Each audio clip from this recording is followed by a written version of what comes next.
Et oui, c'est enfin arrivé. La dernière VR a été révélée. Et c'est celle qui va sauver le deck Tachikaze, bien sûr. Alors, que fait ce giga? C'est nul! C'est nul! C'est nul!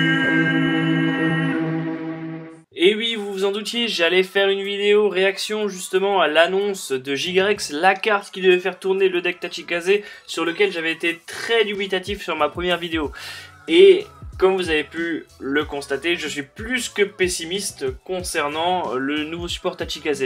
Bon, il reste une dernière triple rare qui devrait sauver les meubles, mais je vais vous expliquer pourquoi je trouve que Gigarex est vraiment pas du tout ouf, si ce n'est pour dire mauvais.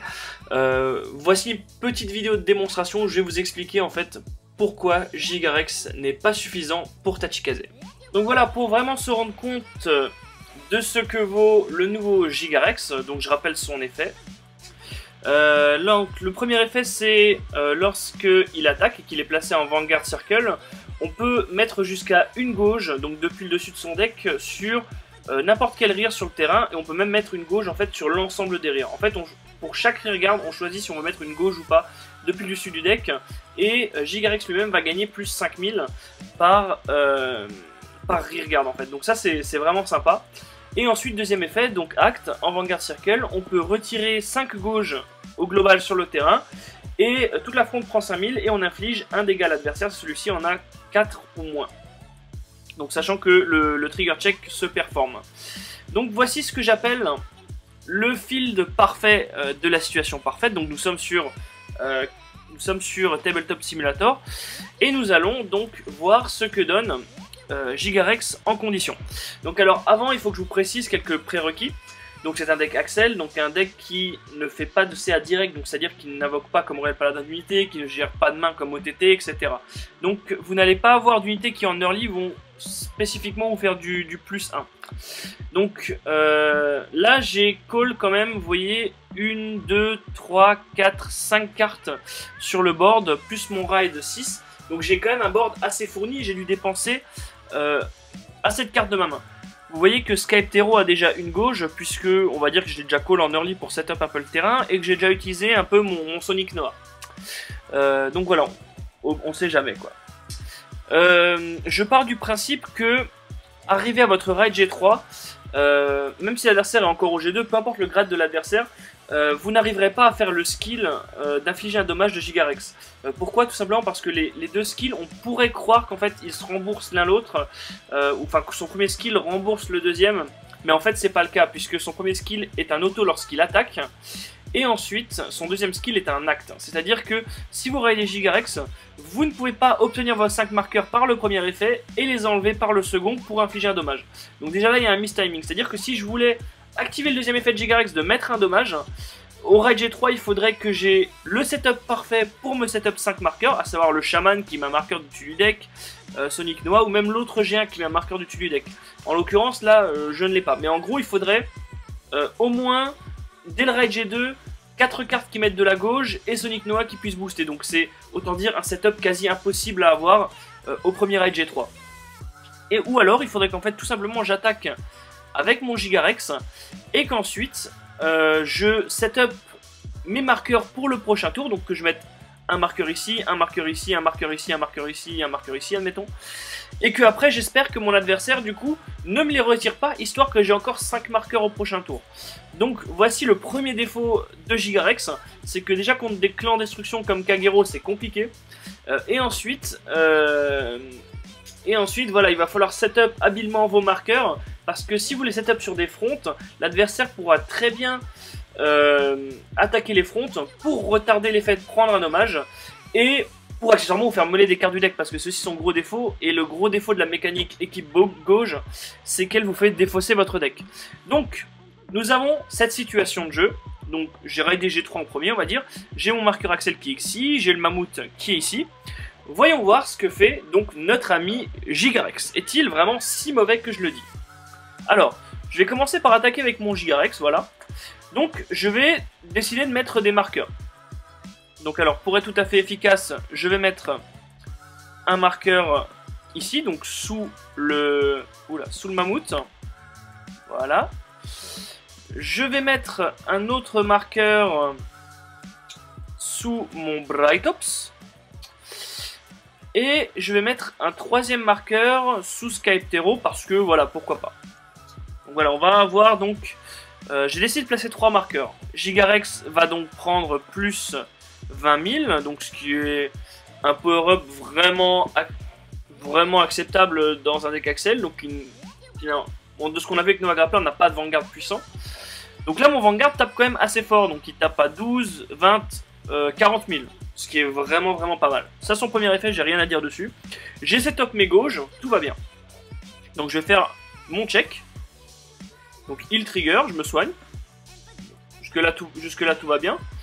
Je donne plus 10 000 à une de mes cartes et rien. Donc voilà, là j'ai un trigger sur 2, c'est honnête. Là on va dire que je mets les cartes de ma main. Ensuite, je vais décider d'attaquer, on va dire que j'ai mis, allez ici, le power. Je décide d'attaquer avec mon mammouth. Donc l'effet du mammouth c'est en fait lorsqu'il attaque, l'adversaire doit mettre 2 cartes simultanément de sa main pour se défendre. Sinon il ne peut pas se défendre. 2 cartes de sa main ou plus, pardon. Et à la fin de la battle, du coup, je dois retirer sa gauge. S'il n'a pas de gauge, à la fin de sa battle, il est détruit. Donc vous voyez déjà le premier problème du deck. Je viens de retirer sa gauge. C'était un front. Donc je viens d'épurer en fait mon deck. Où est passé le heal hein? Bon, le heal est parti. Voilà, je viens d'épurer en fait mon deck d'un front trigger. Que je ne checkerai pas du coup et qui maintenant est perdu du coup par la mécanique gauche. Donc ça c'est un peu dommage. Donc voilà, donc ça c'était la première attaque. Ensuite, je vais attaquer avec mon Brightops qui a pris donc le power du heal. Effet de Sonic Noah, je reprends la carte du dessus de mon deck que je mets en marqueur. Donc là Brightops a donc 2 marqueurs et c'est donc une colonne à 27, ce qui est honnête mais pas non plus transcendant. Là en plus la colonne est à 27 parce que j'ai eu un trigger. Et donc là en fait j'ai 2 options. Si c'est l'adversaire qui a 2 options. Soit il me laisse toucher et du coup je pourrais activer l'effet de Blightops et reprendre mes 2 gauches en main.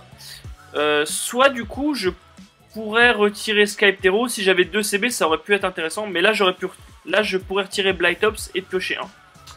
Donc on va dire que l'adversaire n'est pas stupide, qu'il ne va pas me laisser piocher 3 comme ça. Donc l'attaque, on va dire qu'elle ne va pas toucher. Ensuite, je vais attaquer avec mon Tyrant Deathrex. Et donc je vais payer son skill, donc je vais Soul Blast. Retirer... Voilà, j'ai 2 choix en fait. Soit je retire mon Blightops et je récupère mes 2 gauches en main. Soit je retire Skyptero, Skyptero remonte dans ma main et les 2 gauches sont perdues. Bah, je vais plutôt remonter mon Blightops. Hein. Enfin, je vais plutôt détruire mon Blightops. Donc effet de Blightops. Les cartes qui sont ici reviennent dans ma main. Donc vous voyez que j'ai encore perdu un front trigger de par la mécanique de gauche. Je vais juste essayer de... On voit bien ma main. Voilà. Et le deuxième, c'est un G3. Donc voilà. Hop, les 2 vont dans ma main par l'effet de Blightops. Gigarex active son effet et il va gagner encore plus 10 000 par gauche que j'avais, donc 20 000. Donc là on a plutôt... fait un tour qui est plutôt pas mal quand on avait 4 attaques. On a récupéré 2 cartes en main. Gigarex nous a permis de setup des gauches, même si on a eu pas beaucoup de chance. On a meulé pas mal de front trigger de notre deck. Mais voilà, c'était un tour plutôt correct. J'ai généré un plus 2 en main. J'ai fait une colonne moyenne, on va dire, une colonne forte du Vanguard, une colonne moyenne en rear et une quatrième attaque vraiment forte par le biais de Gigarex. C'était vraiment un tour plutôt correct. Maintenant, voyons voir ce qui se passe quand l'une de ces pièces de ce setup parfait manque. Alors, voyons maintenant ce qui se passe quand l'une des pièces manque au puzzle, à savoir en fait tout simplement Deathrex. Donc voici toujours notre terrain parfait de la perfection. J'allais dire de la perfectitude, mais ça n'existe pas. Mais notre terrain parfait de la perfection, avec à la place de notre ami Deathrex, ce petit G2 à 9, donc qui s'appelle Savage quelque chose, je sais plus quoi.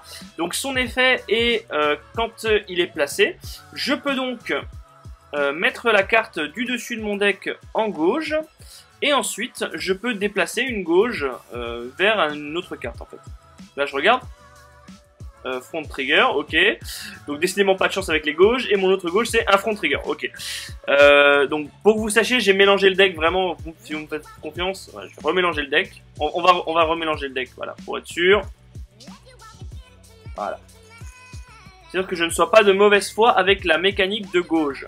Donc, voilà, je mets ma gauche, qui est donc un front trigger. Alors, je vais vous montrer mon deck pour vous montrer qu'il n'y a pas de trucage. Regardez.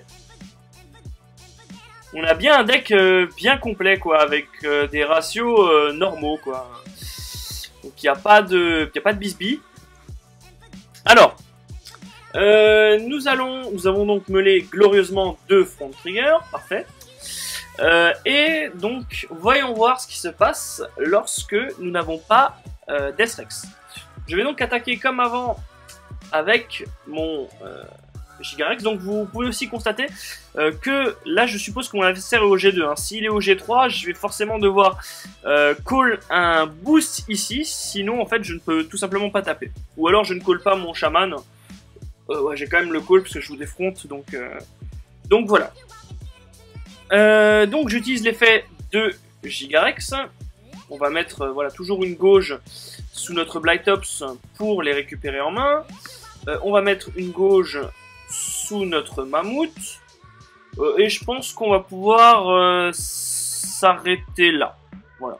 Je pense que c'est pas mal. Je vais faire mes 2 checks. Donc pas de trigger.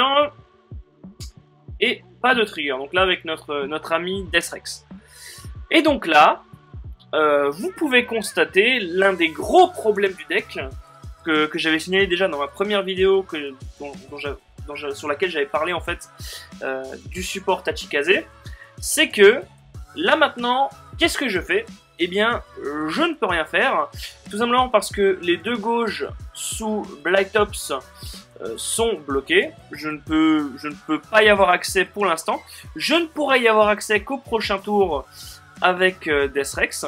Là, je n'ai pas eu de trigger, donc j'aurai juste l'attaque du Mammouth sur le marqueur Axel, qui va me permettre de mettre encore un front trigger que j'ai glorieusement meulé. Je vous jure que je fais pas exprès. Hein.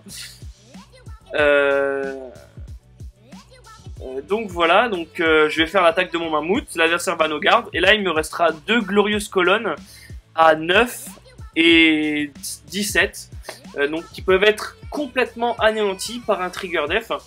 Je n'ai fait aucun CA, voilà, je n'ai fait aucun plus, aucune agression, mon tour n'a pas été violent, je n'ai pas fait de multi, hormis avec le 4ème cercle d'arc, je n'ai rien généré du tout en fait. Et on peut faire le même constat en fait, si j'enlève Blighttops et si je mets le chaman à la place et que je mets Deathrex, là je pourrais débloquer en fait ma 4ème attaque puissante qui pourra toucher le Vanguard, mais en contrepartie, je perdrai mon rire et ces marqueurs au passage qui iront dans la drop zone. Donc en fait c'est ça le principal reproche que j'avais fait au support Tachikaze et que du coup Gigarex ne permet pas de régler. C'est que si vous n'avez pas le puzzle parfait de la perfection absolue, votre deck ne peut pas faire de choses décentes. Et ça, c'est vraiment c'est vraiment l'un des gros points faibles, et c'est intimement lié à la mécanique équipe gauche, puisque comme je l'avais dit dans ma première vidéo, en fait, avec l'équipe gauche, il vous faut un moteur d'équipe gauche, donc qui est ici et qui est Gigarex, mais en soi, Gigarex, je pourrais m'en passer. Vraiment, je pourrais... purement et simplement m'en passer dans cette situation. Si j'avais Deathrex, ça aurait fait le même boulot, sauf que Deathrex aurait peut-être permis de me débloquer la situation de par lui-même en Vanguard.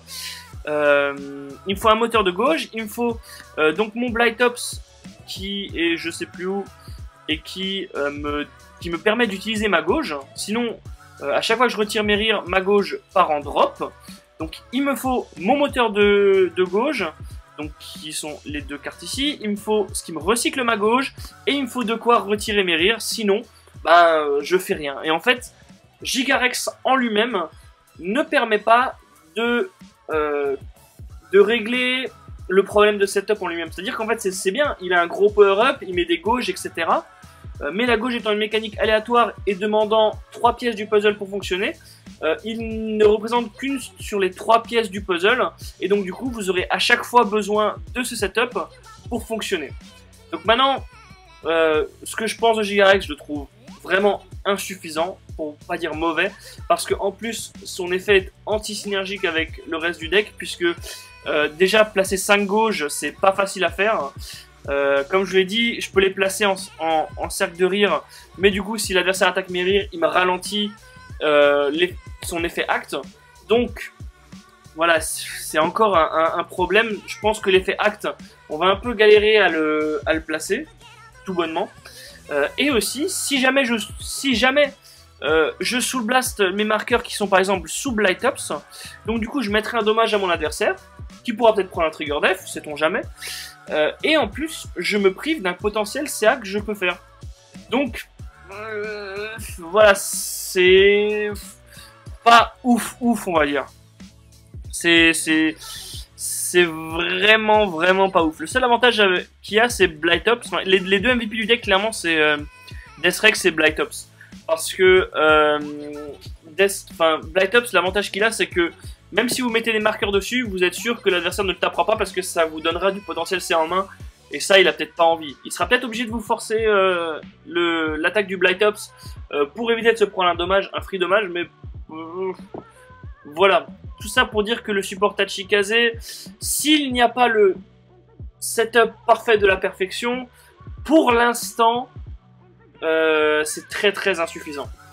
Heureusement, il y a encore une dernière triple rare qui devrait arriver, qui nous permettra peut-être d'espérer un deck à peu près potable.